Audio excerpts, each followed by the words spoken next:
ఏదైనా స్పెషల్‌గా తినాలనుకుంటే స్పెషల్ డేనే అవసరం లేదు. తినాలన్న ఆస చేసుకోవాలన్న ఓపిక 2 ఉంటే చాలు.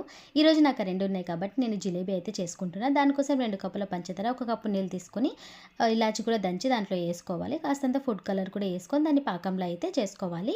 ఆలోపు ఒక బౌల్ తీసుకొని 2 కప్పుల మైదా పిండి, దాంట్లోనే అర చెంచా ఘీ, ఇంకా ఈనో ప్యాకెట్ కూడా ఏసుకొని దాన్ని బాగా కలుపుకోవాలి. బ్యాటర్ ఎలాగంటే దోస పిండి ఎలా కలుపుకుంటామో అలా అయితే కలుపుకోవాలి. ఈలోపు పాకం కూడా రెడీ అయిపోయింది. పాకం మరి తీగ పాకం అవసరం లేదు.